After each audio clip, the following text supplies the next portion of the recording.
Esteja preparado a tempo e fora de tempo. Essa mensagem, ela surgiu da junção de dois textos da palavra de Deus. E vocês vão entender o porquê.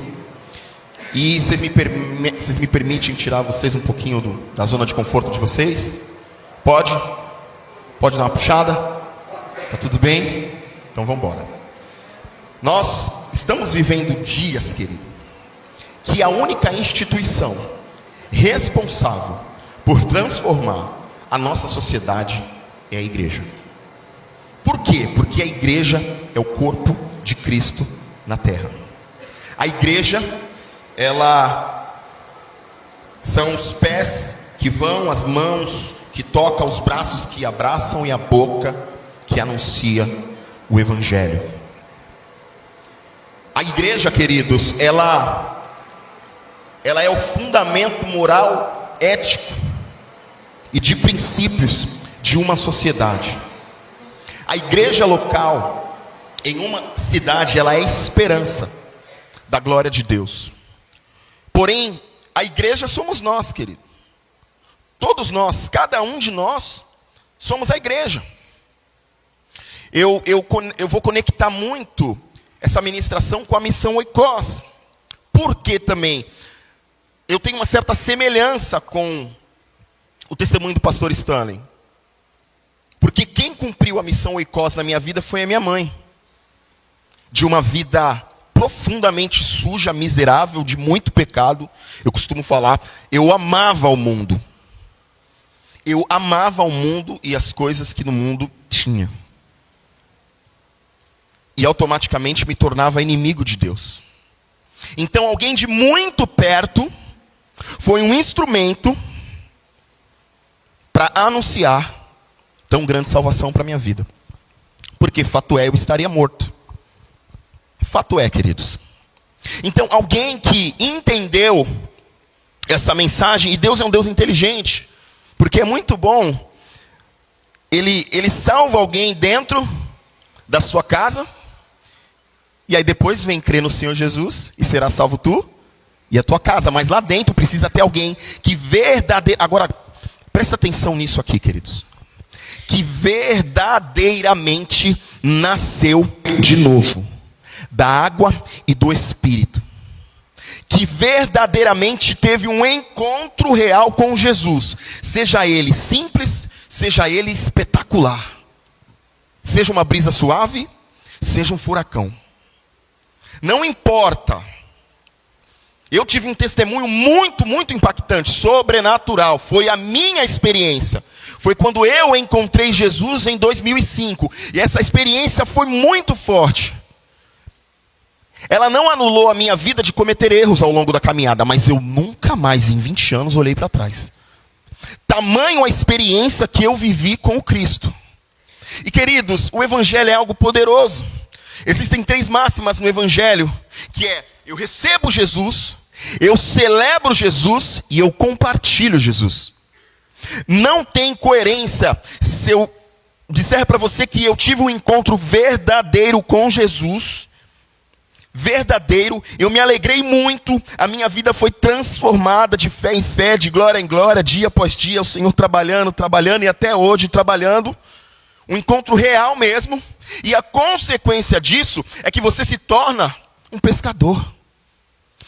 Ser pescador não é exclusivo de algumas pessoas. Não existe o chamado para pescador. Ser pescador são todos aqueles que andam com Jesus. São todos aqueles que são igreja de Jesus. Então nós estamos vivendo dias, querido, que a igreja é responsável pelo equilíbrio moral no meio da sociedade.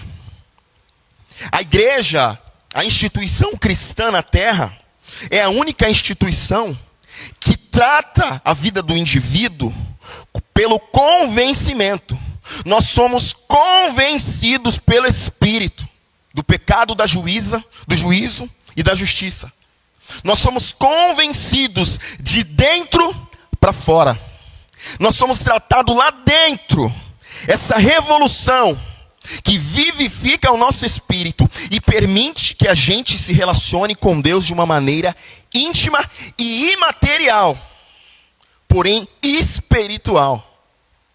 Espiritual, queridos. E eu quero usar um texto aqui como base, um texto que Pedro escreveu na sua carta de 1 Pedro 3,15. Gravem aí. A primeira parte do tema dessa mensagem veio daqui. Pelo contrário, santifiquem, algumas traduções falam, consagrem a Cristo como Senhor no seu coração. Todo mundo que teve um encontro real e genuíno precisa ter uma vida consagrada ao Senhor, porque não é você que salva, não é você que liberta, não é você que batiza, não é você que cura, você só faz um barulho como um instrumento. Eu costumo dar o exemplo, você é como esse instrumento. Esse instrumento parado, queridos, não serve para nada. É vitrine. E as pessoas estão olhando você como uma vitrine do Evangelho. Mas quando você é tocado por Jesus, você começa a produzir um som. Um som de vida, um som de esperança. E esse som é responsável por ir transformando vidas de pessoas. Então você precisa entender que você tem que ter consagração, querido. Porque é muito bonito, queridos. E vamos quebrar o emocionalismo hoje. É muito bonito eu vir aqui liberar uma palavra para vocês. Você vai ganhar a sua família, você vai ganhar tal pessoa. Mas se você se esquecer disso aqui, não tem, queridos. Se você se esquecer dessa etapa, não tem conversa. O Evangelho é coerente. O Evangelho é fundamento. O Evangelho é renúncia. O reino de Deus é tomado à força. É uma luta contra você mesmo. Entende isso? Não tem, queridos. Então, o primeiro passo são alguns versículos que quando Jesus ele se responsabiliza por usar homens, e eu vou citar 2 apenas, ou a palavra de Deus, alguns outros apóstolos, quando eles se responsabilizam pelo envio das pessoas, sempre vai estar atrelado a você ser cheio do Espírito Santo, você receber de Jesus ou você ser consagrado. E isso está intrinsecamente ligado ao amor e paixão que você tem pelo perdido, que está dentro da tua casa, que está no teu trabalho, que está no Uber. Estava conversando com uma pessoa hoje, fui almoçar com uma pessoa hoje, que coisa poderosa. Ele passou um concurso, ele sempre fez Uber, vai entrar no concurso, e ele está comprando um carro só para fazer Uber aos sábados para ganhar pessoas para Jesus. Isso é avivamento, queridos. Esse despertamento de alguém que entendeu a emergência que nós estamos vivendo como sociedade. E a responsabilidade que nós carregamos pelo fato de sermos filhos de Deus. E dado isso, estando sempre preparados para responder a todo aquele que pedir razão da esperança que você tem. Ou seja, todo aquele que questionar a sua fé. Sabe onde isso acontece? Isso acontece muito dentro de famílias. Essa semana mesmo eu ouvi isso de uma pessoa. Uma pessoa, poder aquisitivo alto, se converteu, a parte da família não, e eles viraram motivos de chacota. Viraram motivo de chacota. Então, nós precisamos estar preparados, e esse contexto da palavra de Deus é para os dias de hoje. Existem textos bíblicos que nós entendemos que são específicos para a época. Mas na sua grande maioria, existem textos bíblicos que é para a igreja hoje e agora. Isso é extremamente aplicável. Você precisa se capacitar. Você pode trocar também o se preparar por se capacitar. E meu amigo, não é só no culto de domingo. Não é só no culto de domingo que você é edificado, que você é capacitado, que você se prepara. Nós vivemos, queridos, em uma sociedade que está a 1000 por hora. Mas nós também entendemos que Jesus tem pressa. Jesus tem pressa, queridos, de salvação. Nós estamos vivendo dias terríveis. E eu não estou nem falando da igreja luciferiana que abriu no Rio de Janeiro. Não estou falando disso. Estou falando da questão moral e ética que permeia a nossa sociedade. Então nós precisamos estar preparados para responder a todos aqueles que pedirem razão, que questionarem. O que é isso, cara? O que é a tua fé? O que você carrega? Me mostra. Me explica. Eu estava falando aqui, vamos dar um pouco de risada, para não ficar muito denso. Meus rostinho muito sério. I love you. Eu estava falando aqui que a minha mãe na missão Oikos com a minha vida, eu dei muito trabalho, porque eu fui um endemoniado. Não parece, né? É o que Jesus faz. Mas eu fui um endemoniado. Em 2004, eu manifestei um demônio. E fui para cima da minha mãe para dar um tapa na cara dela. A mulher cheia do Espírito Santo, minha mão travou. Mas ela era a pessoa que dentro da missão Oikos estava sempre intercedendo e sempre preparada para os meus questionamentos. E às vezes ia além. Às vezes eu chegava em casa, não tinha WhatsApp naquela época. Eu chegava em casa, tinha um bilhete perante Deus. Tinha um bilhete assim: oi filho, a mãe te ama, mas se você chegar em casa, a mãe e a Pri não estiver, e o mundo estiver um caos, nós somos arrebatados e você ficou.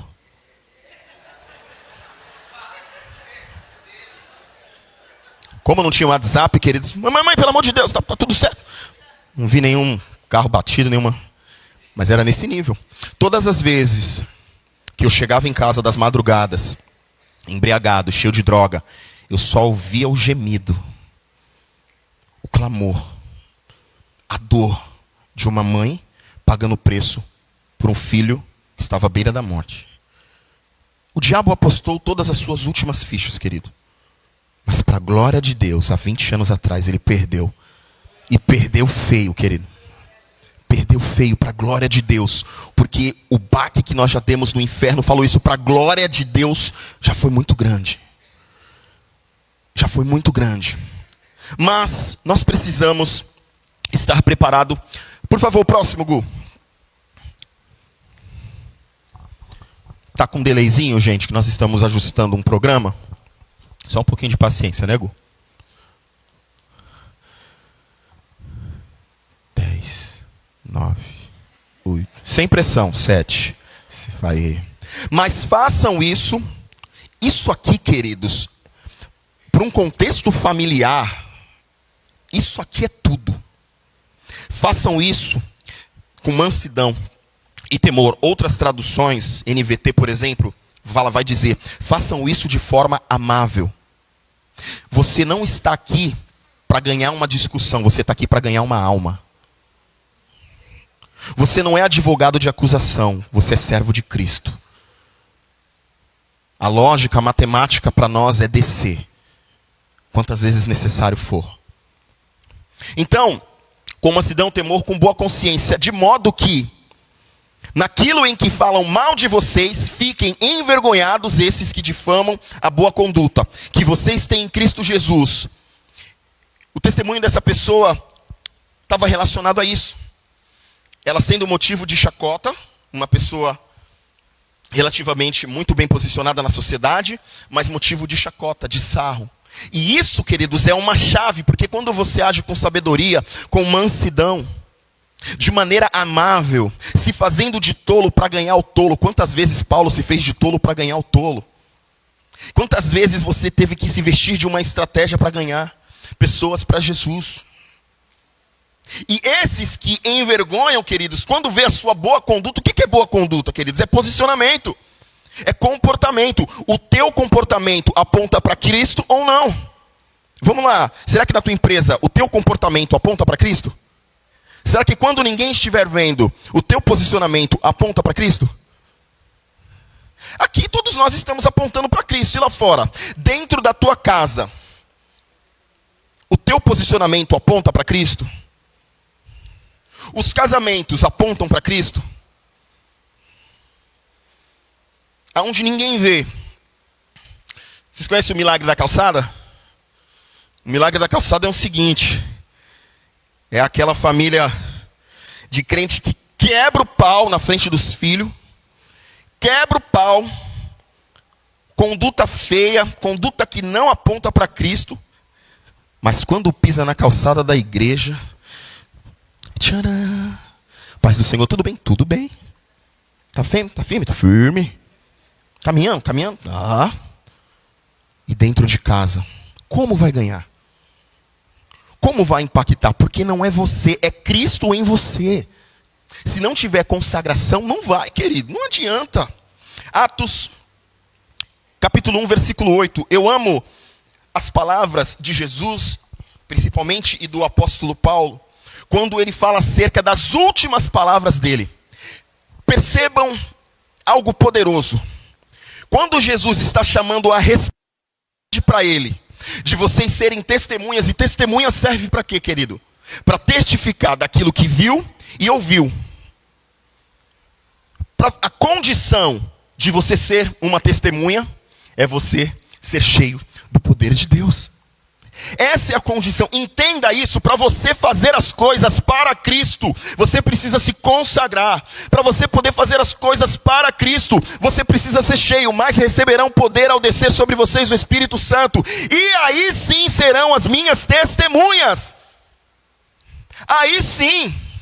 Se não tiver cheio do Espírito Santo, e queridos, eu não estou falando para você que está tudo pulando, blá blá blá, baixeiro. Estou falando disso, estou falando da sua conduta. Estou falando da sua conduta, do seu posicionamento. E se vir uma linguinha, solta. Mas estou falando de conduta. O poder de Deus, ele é coerente, queridos.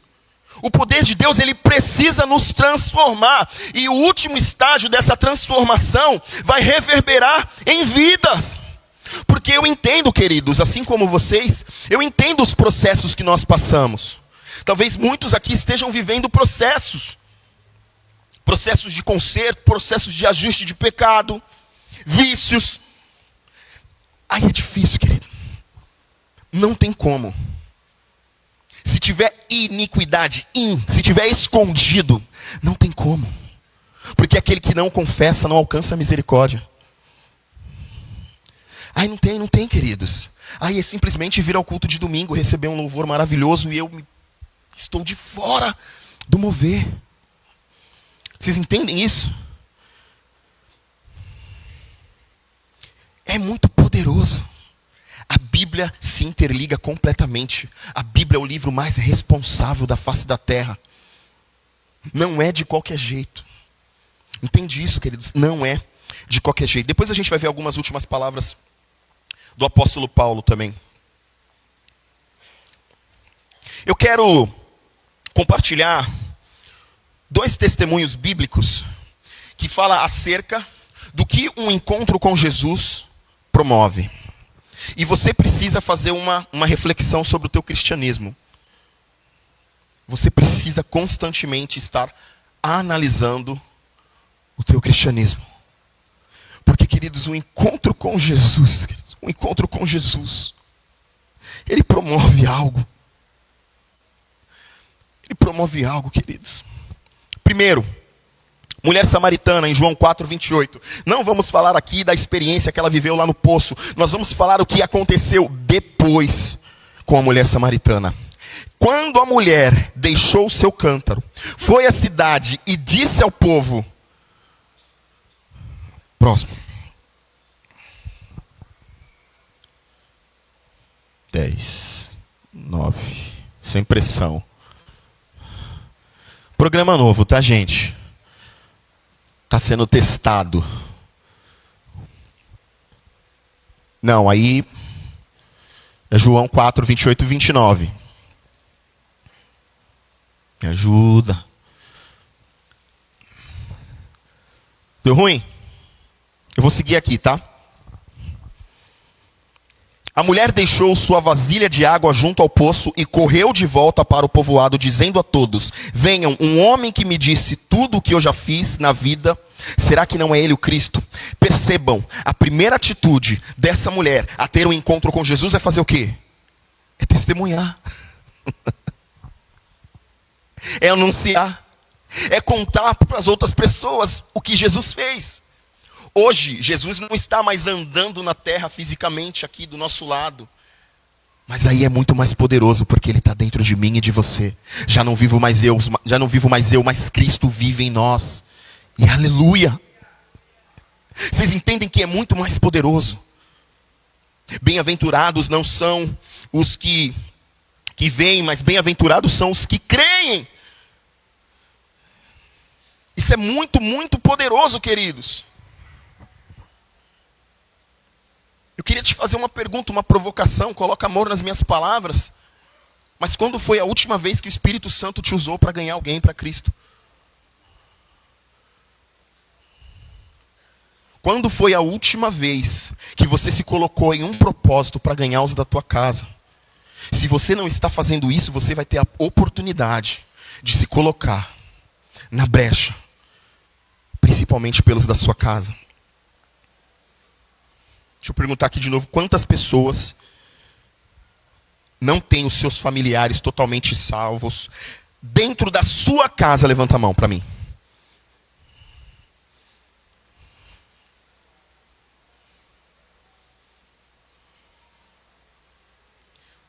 Vocês vão viver essa experiência. Vocês vão viver essa experiência. Porque se vocês se consagrarem, e se vocês forem cheios do Espírito Santo, querido, e passarem a testemunhar, e contar o que Jesus fez, porque a palavra que nós proclamamos, ela tem poder. Toda vez que eu declaro a palavra, é uma espada que penetra e separa. Toda vez que eu declaro, toda vez que eu me preparo, me capacito para falar acerca da minha fé, queridos, a palavra entra. E aí são processos. O meu processo levou 5 anos. 5 aninhos ali de pagando preço, até eu bater os 20 e realmente entregar a minha vida para Jesus, por intermédio de alguém que viveu a missão Oikos, por intermédio de alguém que creu, e por conta disso toda a nossa casa foi salva. E isso escorreu para muitos dos nossos familiares, parentes, amigos, muita gente, muita gente. Muita gente. Mais um. Do Gadareno. Marcos 5:19. Jesus não consentiu, não permitiu, entretanto orientou: vai para a tua casa, para a tua família, e anuncia a eles tudo quanto Deus tem realizado ao teu favor, e como teve misericórdia de ti. Então partiu aquele homem e começou a pregar para toda a Decápolis as coisas que Jesus havia feito. Um homem com uma legião de demônios, não importa qual é o nível, não importa qual é o grau que essa pessoa pode descer, querido, moralmente. Quando ela tem um encontro com Jesus verdadeiramente, ela é liberta, ela é salva, ela é sarada. E o que acontece depois? Não, você não vai vir comigo, vai para a tua casa. Anuncia o Evangelho. Anuncia a minha palavra. Isso é muito poderoso, queridos. Isso é muito poderoso. Eu vivi uma experiência, e eu vou falar aqui meio que de forma a proteger a situação e tentar não expor nada para ninguém pegar nada no ar, mas foi uma das experiências mais poderosas.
Quando via alguém meio torto, já pegava. Aí o que eu fazia? Levava lá no salão da minha mãe. Aí minha mãe: mas Felipe, você está trazendo aqui, eu estou trabalhando, mas você não me falou que uma vida vale mais que o mundo inteiro? Olha a ponta da língua do novo convertido. Ai, tá bom, vamos lá no fundo, expulsa o demônio, pau, e vamos caçar. Vamos caçar, Caio. Caio, meu irmão. Vamos caçar, vamos pregar o evangelho. E aí, queridos, eu comecei a me aproximar, e eu confesso que eu não tinha capacidade humana para poder falar alguma coisa diante da dor daquele menino, um adolescente, na época. E foi passando tempo, nós fomos ali, andando junto, jogando um futebol naquela época. Quase 20 anos atrás, era diferente, viu, Duval? Era outra coisa. 60 quilos, que era só o chassi do grilo. Até hoje o milagre Deus ter me dado a Dayana. Canelinha cinza. A gente é pra cima, queridos. E aí a gente começou a esse convívio, joga bola, vamos pra igreja, joga bola, vamos pra igreja, tá junto, fica até tarde conversando e tal. E aí nós conseguimos levá-los para a igreja, os parentes eram da igreja, todos firmes e tal. Ele aceitou Jesus, converteu. Glória a Deus, coisa linda. Passou um tempo, eu estava em casa. O Espírito Santo falou para mim: sai agora, vai na casa do fulano de tal, e você vai impor as mãos sobre a vida dessa pessoa, e essa pessoa vai receber o dom de línguas, porque ela precisa ser edificada por conta da experiência que ela viveu. Da maneira que eu ouvi, eu saí no meio da rua, fui lá na casa, ele estava lá já com um grupo de crentes, eu nem pedi licença, botei a mão na cabeça dele, na mesma hora esse menino começou a falar em línguas, começou a ser cheio do Espírito Santo, e todo mundo que estava ali começou a ser cheio do Espírito Santo, e eu entreguei exatamente o que o Senhor tinha falado: você precisa disso, para você edificar o teu espírito, porque quem fala em línguas não fala homens, mas fala mistérios com Deus, e é edificado no espírito, no relacionamento com Deus. Você precisa aprofundar, você precisa subjugar, com muita autoridade. Glória a Deus, vida seguiu, eu mudei, a vida tomou outro rumo, quando de repente, meia-noite, o primo dele me liga e fala: aconteceu algo com ele terrível, ele parou de ir para a igreja, se envolveu com uma menina errada, está fazendo coisa errada, mudou, está morando sozinho. Na mesma hora eu falei: eu vou sair do serviço 1h da manhã, me espera que nós vamos lá. Mas como vamos lá? Fomos lá onde ele estava morando, começamos a bater na porta. Nada dele atender, ligamos, ele atendeu. Falei: vem aqui agora. Ele saiu com uma cara muito fechada, e eu nem pedi licença, né? Já ia entrando, e ele não queria que a gente entrasse. Quando nós chegamos lá dentro, que eu comecei a conversar, ele começou a baixar a cabeça, fechar os olhos, aí nós identificamos um demônio. Quando eu pus a mão, o demônio manifestou, correu.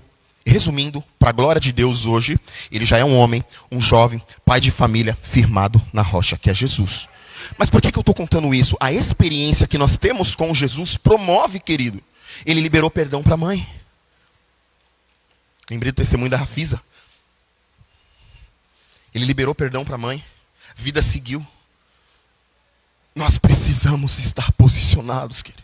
Nós precisamos estar posicionados.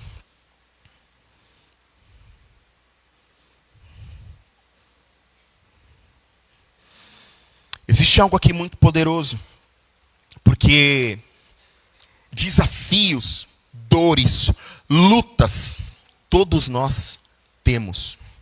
Se você não está passando por uma, talvez você vá passar por alguma circunstância adversa, talvez dentro da tua casa.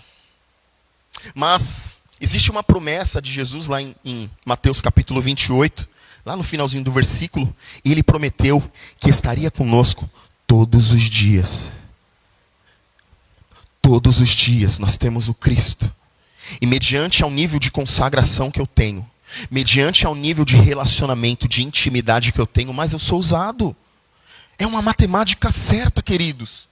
Não tem como inventar, não tem como burlar, não existe atalho. Ou é ou não é, ou é sim ou é não. Ou eu estou de fato vivendo essa vida com Cristo que é maravilhosa, ou eu não estou. Ou eu estou preso dentro de um cenário religioso porque é legal estar na igreja, ou eu faço parte do organismo vivo da igreja com meu coração queimando por Jesus e pelos perdidos. Posicionamento. Deixa eu dizer uma coisa para vocês aqui que eu não falei de manhã. Que eu falei só de manhã. Eu lembro que quando eu estava lá no mundão, na doideira com a rapaziada, do nada me dava uns espasmos, uns estralos assim. O que eu estou fazendo aqui? Na primeira pessoa. O que eu estou fazendo aqui? Sabe o que é isso? Já era a oração fazendo efeito. Já era o Espírito Santo trabalhando na minha vida. Eu nem entendia nada. Algumas vezes eu falava para os caras no meio de uma roda de drogas. Eu falava para os caras, do nada, os caras, ih, mano, Tá doido? Falei, eu não sei quando, mas eu ainda vou conhecer o Deus da minha mãe. Eu falava essas coisas e continuava fazendo um monte de coisa errada. Continuava. Mas o Espírito Santo já estava correspondendo ao oikos. Já tinha alguém ali crendo em Jesus, declarando e profetizando: a minha casa vai ser salva, a minha casa vai ser salva, aqueles que estão próximos vão ser salvos, os meus amigos no trabalho vão ter uma experiência com Jesus, a minha vizinhança, aquelas pessoas que estão perto vão ter uma experiência com Jesus, vão ter uma experiência com Jesus, e isso está relacionado a nós. Jesus é responsável, Ele vai te encher, Ele quer te encher, para que você cumpra essa tarefa, essa missão, e tenha vitória, queridos. A coisa mais linda que existe é uma casa que serve a Jesus. É ou não é? A coisa mais sublime, uma casa que foi ganha para Cristo, onde os filhos estão ali na presença de Deus, sendo ali instrumentos, vivendo a vida da igreja, pulsando, queimando por Jesus. Isso é muito poderoso. E, caminhando aqui para o final, 2 Timóteo,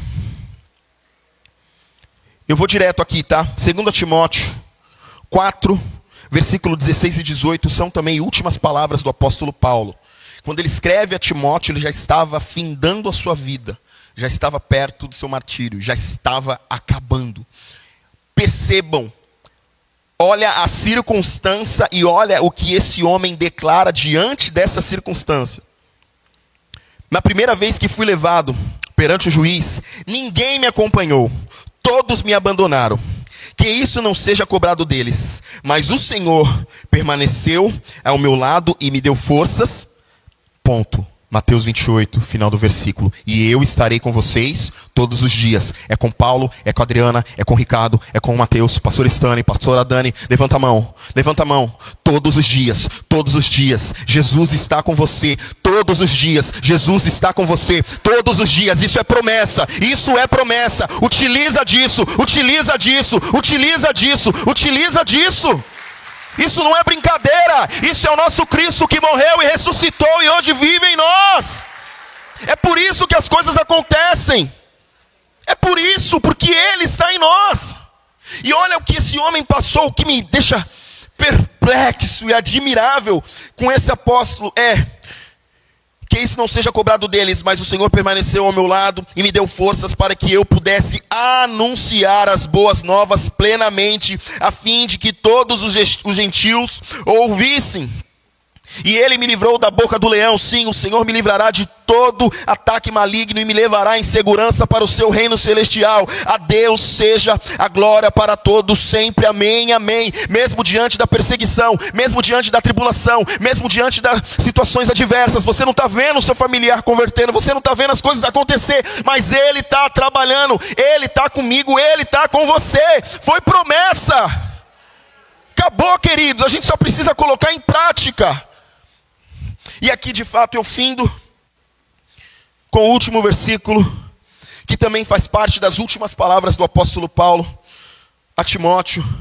Essa eu queria que você projetasse, Gu. 2 Timóteo capítulo 4, versículo de número 2. Em outras traduções está o tema da ministração. Esteja preparado, comecinho de 1 Pedro 3,15. E aqui essa outra parte. Pregue a palavra em tempo e fora de tempo. Traduzindo para essa versão. Pregue a palavra, insista, quer seja oportuno ou não. Aí a gente volta para a declaração do apóstolo Paulo, que mesmo preso, mesmo abandonado, pregou a palavra aos gentios. Existem processos que doem, mas o amor por Jesus, ele supera. Eu lembro quando a Dayana perdeu a segunda gestação, queridos. Para a glória de Deus, nós saímos do hospital, da clínica, com o diagnóstico de que era gestação embrionária, a segunda. Sofrimento de novo. Nós saímos de lá com essa notícia. Fomos para a casa de uma família pregar o evangelho. E depois nós fomos chorar em casa sozinhos. As vidas são muito preciosas. Vidas, querido, cada uma delas custou um Deus crucificado. É sério, gente. É urgente. Se Jesus volta hoje, eu tenho plena convicção de que eu subo. Mas e quem está lá fora? O Evangelho é receber, celebrar e compartilhar.